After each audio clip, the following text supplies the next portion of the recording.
এসো কুরআন হাদিসের আলোয়। আমি একটি কোম্পানিতে চাকরি করি। কোম্পানিটি ইসরায়েল সংশ্লিষ্ট বর্জন লিস্টে আছে, এজন্য সবসময় মনোবেদনায় ভুগি। আমি চাকরি ছেড়ে দেবো কিনা পরামর্শ দিবাদিত করবেন। আমার মা ইঁদুর মারার জন্য রাতে যন্ত্র পেতে রাখেন, সকালে উঠে আটকে পড়া ইঁদুরগুলোকে পানিতে চুবিয়ে মারেন। এটা জায়েজ হচ্ছে কিনা?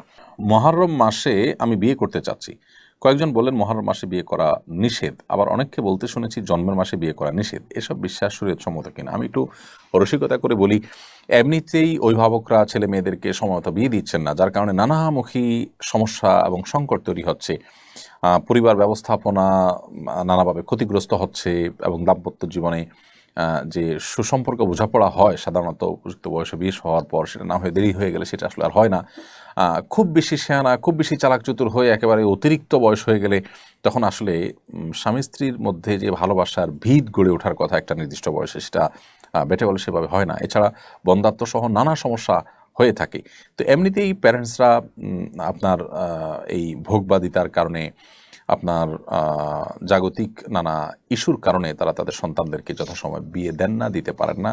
এর মধ্যে আবার মহররম মাসে বিয়ে করা যাবে না, তারপরে জন্মের মাসে বিয়ে করা যাবে না। অনেকে বলেন যে কাটা চাঁদে বা আপনার কোরবানি মাসে বিয়ে করা যাবে না। তো বছরে যদি 2-3 মাসে বিয়েই করা না যায়, তো বিয়ে মানুষ করবে এটা কখন? আসলে এরকম কোনো কথা কোন হাদিসে বলা হয়নি। বিয়ের ক্ষেত্রে এমন কোনো সময় নেই যে এই টাইমে বিয়ে করা যাবে না। শুধু এহরামরত অবস্থাতেই, হজ বা আপনি ওমরার জন্য যখন এহরামরত আছেন ওই সময়টাতে মুহরিমের জন্য বিয়ে করা নিষেধ, এবং সে বিষয়ে আমাদের ইখতিলাফ রয়েছে। কিন্তু আপনার এর বাইরে রাতে, দিনে, আপনার যে কোনো মাসে আপনি বিয়ে করতে পারবেন। বিধায় মহররম মাসে বিয়ে করা যাবে না এমন কোনো কথা নেই। আবার জন্মের মাসে বিয়ে করবেন না সেরকম কোনো কথাও নেই। এটা সম্পূর্ণ কুসংস্কারাচ্ছন্ন বিশ্বাস। আলিনুর তুহিন আপনি লিখেছেন, আমি তওবা করার পর আবার পাপ করে ফেলি। পাপ থেকে বাঁচার জন্য কয়েকটি কার্যকরী আমলের কথা বলুন। তওবা করার পর আবার পাপ হয়ে যাওয়া এটা মানবীয় দুর্বলতা ছাড়া কিছুই নয়। তো এরকম পরিস্থিতিতে আল্লাহ রাব্বুল আলামিনের কাছে আমাদের দোয়া যেমন অব্যাহত থাকবে, ক্ষমা প্রার্থনা বন্ধ হবে না, বরং আরও শক্ত, আরও গাঢ়ভাবে আমরা তওবা করব। একবার তওবা ভঙ্গ হয়ে গেলে পরবর্তী তওবাটা হবে আরও শক্তিশালী তওবা। পরবর্তী তওবাতে আমরা চেষ্টা করব আগের চাইতে আরও স্ট্রংলি তওবা করার। কারণ আমার আগের তওবা ভেঙেছে মানে হলো তওবাটা খুব বেশি স্ট্রং ছিল না। তারপরও তওবা ভঙ্গ হয়ে যাওয়ার একটা বড় কারণ থাকে যে পাপের পরিবেশ থেকে হয়তো আমরা ফিরে আসি না। তওবা করেছি আমি পাপ করব না, অথচ আমি এমন জায়গায় আছি, এমন অবস্থানে আছি যে আমার দ্বারা ঘুরে ফিরে অপরাধ হয়ে যাচ্ছে। তো এই জায়গাগুলো থেকে আমরা সরে আসার জন্য আপ্রাণ চেষ্টা অব্যাহত রাখবো ইনশাআল্লাহ তাআলা। সেটি হবে, পাপের পরিবেশ থেকে ফিরে আসা হবে আমাদের তওবাকে ধরে রাখার সবচেয়ে বড় মাধ্যম। এর বিপরীতে নেকের পরিবেশের মধ্যে আমরা নিজেদেরকে ধরে রাখার চেষ্টা করবো ইনশাআল্লাহ। 10ই মুহররম তাজিয়া মিছিল বের করা হয়। মিছিল অংশগ্রহণকারীরা নিজেদের গায়ে নিজেরা আঘাত করেন, এমনকি অভিভাবকরা নিজেদের শিশু সন্তানদের গায়েও আঘাত করেন। এ ব্যাপারে শরীয়তের বিধান কি? পরিষ্কারভাবে নবী করিম সাল্লাল্লাহু আলাইহি ওয়াসাল্লাম কোনো শোক পালন করতে গিয়ে নিজের শরীরে আঘাত করা, জামাকাপড় ছেঁড়া, এগুলোর ব্যাপারে পরিষ্কারভাবে নিষেধ করেছেন, এবং আল্লাহ তাআলা লানত অভিশাপ নাজিল হয় এই সমস্ত ব্যক্তিদের উপর, সেই কথা তিনি বলেছেন। সো তাজিয়া মিছিল বা আপনার শোক মিছিলের নামে নিজের শরীরের বা সন্তানদের শরীরে আঘাত করা সম্পূর্ণ নাজায়েজ এবং গুনাহের কথা। দিন মনে করে, ইসলাম মনে করে এই ধরনের ভুলভাল কাজ অনেকেই করছেন। শিয়াদের মধ্যে এগুলোর প্রবণতা অনেক বেশি। আমরা এই সমস্ত কাজকে কখনো জায়েজ মনে করতে পারি না, কারণ নবী করিম সাল্লাল্লাহু আলাইহি ওয়াসাল্লামের স্পষ্ট নিষেধাজ্ঞা রয়েছে।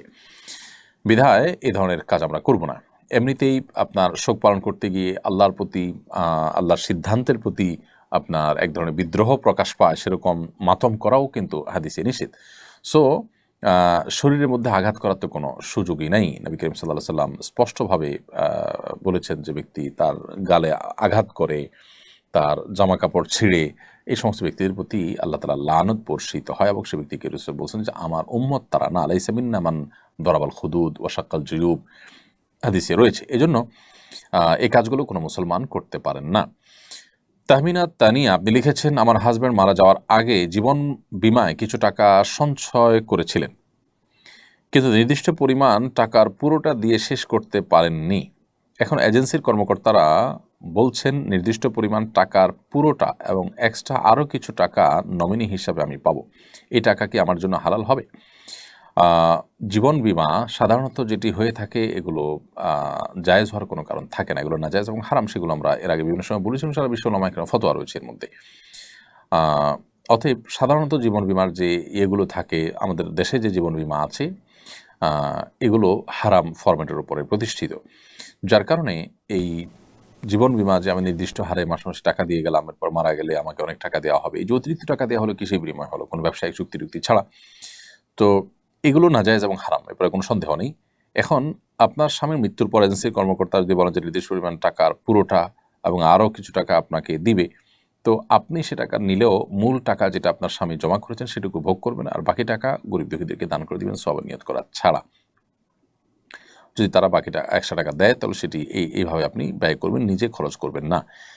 এরপরের প্রশ্ন হলো, মৃত ব্যক্তির ফটো তোলা বা ভিডিও কলে প্রবাসী আত্মীয় স্বজনকে দেখানো যাবে কিনা?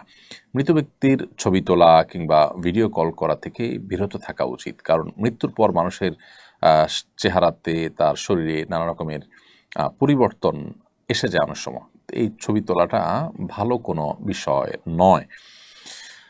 এটা থেকে যথাসম্ভব আমাদের বিরত থাকা উচিত, এবং এমনিতেই সাধারণ অবস্থাতেও প্রয়োজনে ছবি তোলা যায়। ছবি তোলার ব্যাপারে, ফটোগ্রাফির ব্যাপারে আমাদের যে মত পার্থক্য আছে, যে ডিজিটাল যে ছবি তোলা হয় মোবাইলে বা আমাদের বিভিন্ন ডিভাইসে যেটি থাকে, যেটি প্রিন্টেড নয়, সেটিকে অনেক একরাম জায়েজ বলেন, এবং জায়েজ হওয়ার মতটাকে আমাদের কাছে নানাভাবে যৌক্তিক এবং বেশি শক্তিশালী মনে হলেও এটি সতর্কতার পরিপন্থী যে প্রয়োজন ছাড়া আমরা ছবি তুলব, সেখানে মৃত ব্যক্তির ছবি তোলা বা ভিডিও করা তো অনুচিত। তবে একান্ত তার সন্তান দূরে আসতে পারছেন না, তাকে যদি আপনি লাইভ ভিডিওর মাধ্যমে, লাইভ কলের মাধ্যমে দেখাতে চান, এটা ভিন্ন বিষয়। তবে ছবি তোলা, বিশেষ করে তার অঙ্গ এবং চেহারা বিকৃত হয়ে যাওয়ার আশঙ্কা থাকলে না তোলা উচিত। এরপর প্রশ্ন হলো, মুহররম মাসের বিশেষ কোনো আমল আছে কিনা? মুহররম মাসের বিশেষ আমল হলো বেশি বেশি নফল রোজা রাখা। নবী করিম সাল্লাল্লাহু আলাইহি ওয়াসাল্লাম বলেছেন, আফদালুস সিয়ামি বা'দা রমাদান শাহরুল্লাহিল মুহররম। রমজানের পরে সবচেয়ে উত্তম রোজা হলো আল্লাহর মাস মুহররম মাসে রোজা রাখা। এই জন্য মুহররম মাসের স্পেশাল বা বিশেষ আমল হলো এই মাসে বেশি বেশি নফল রোজা রাখবো আমরা ইনশাআল্লাহ তাআলা। যার যতটুকু তৌফিক হলো 2, 4, 5, 10টা করে যে যতটুকু পারেন নফল রোজা রাখবেন। এই মাসটি অলরেডি কয়েকদিন গত হয়ে গেছে, বাকি যে দিনগুলো আছে আমরা নফল রোজা রাখার চেষ্টা করব ইনশাআল্লাহ তাআলা। এটি হলো এই মাসের প্রধান আমল বা বিশেষ আমল। এর বাইরে এটি সম্মানিত 4 মাসের একটি সম্মানিত মাসের ভিতরে সবচেয়ে গুরুত্বপূর্ণ মাস হওয়ার কারণে সম্মানিত মাস রুটিন কাজগুলো, এবাদতগুলো, রুটিন ভালো কাজগুলোকে বিশেষ গুরুত্বের সাথে করা এবং পাপের কাছ থেকে বেঁচে থাকার জন্য বিশেষভাবে সচেষ্ট থাকা, সেটা আমরা অব্যাহত রাখবো ইনশাআল্লাহ তাআলা। এরপর প্রশ্ন হলো, আমি একটি কোম্পানিতে চাকরি করি, কোম্পানিটি ইসরায়েল সংশ্লিষ্ট বর্জন লিস্টে আছে, এজন্য সবসময় মনোবেদনায় ভুগি। আমি চাকরি ছেড়ে দেবো কিনা পরামর্শ দিবাজিত করবেন। আপনার চাকরি যদি অন্যত্র করার সুযোগ থাকে, এই কোম্পানিকে আপনি যে সার্ভ করছেন সেটা না করে অন্য কোথাও সার্ভ করবেন, সেটাই হবে আপনার জন্য উচিত এবং কর্তব্যের বিষয়।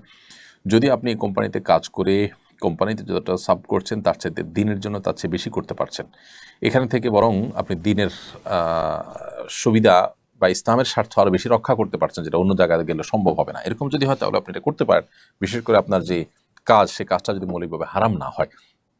আর যে কাজ করছেন সেটা যদি হারাম কোনো কাজ হয় তাহলে সেক্ষেত্রে কোনো অবস্থাতে সেখানে কাজ করা আপনার জন্য জায়েজ হবে না।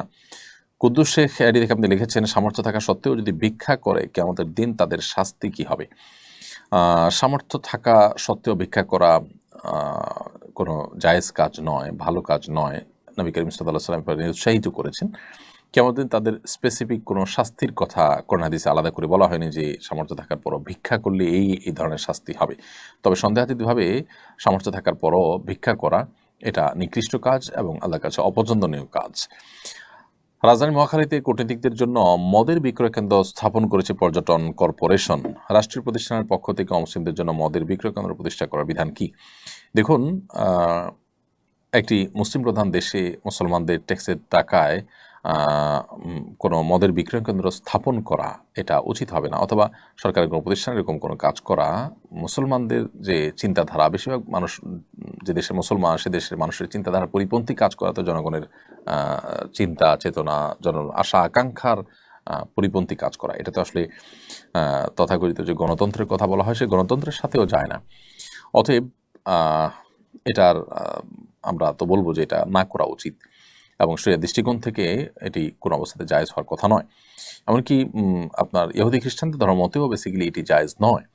বাকি তারা তাদের ধর্ম থেকে বিচ্যুত বা তার ধর্মীয় বিধান থেকে বিচ্যুত, যার কারণে তারা হয়তো এই সমস্ত বিধানগুলোকে তোয়াক্কা করছে না বা আমল করছে না। এমনকি তাদের ধর্ম নামকে অস্তে থাকছে বেশিরভাগ ক্ষেত্রেই, বাস্তবিক অর্থে বা প্র্যাকটিসের ক্ষেত্রে তা অনেকেই মূলত নাস্তিকের পর্যায়ে চলে গেছেন।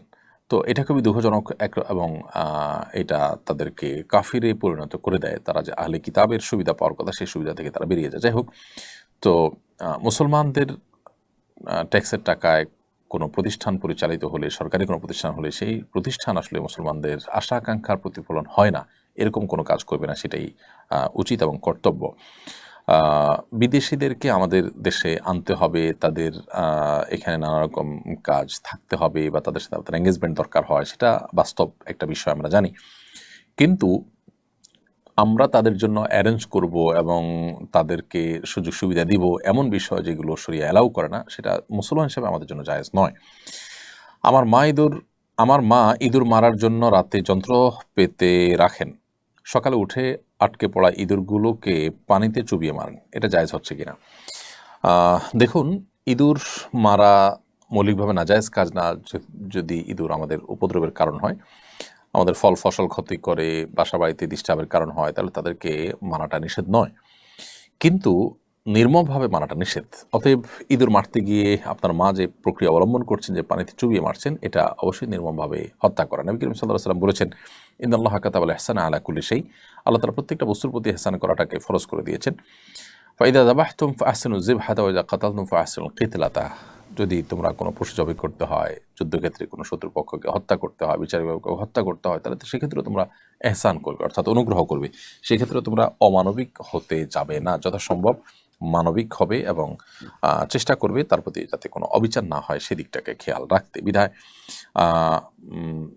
যেখানে যে কষ্টটা না দিলেই চলে, সেভাবে কষ্ট দিয়ে আপনার কোনো প্রাণীকেও হত্যা করা জায়েজ নাই। সেজন্য এভাবে পানিতে চুবিয়ে আপনার এই আপনার ইঁদুরকে মারা জায়েজ নাই। আপনি বিষ প্রয়োগ করলেন, কোনো যদি এক আঘাতে মেরে ফেললেন, এই জাতীয় কোনো প্রক্রিয়া আপনি অবলম্বন করতে পারেন।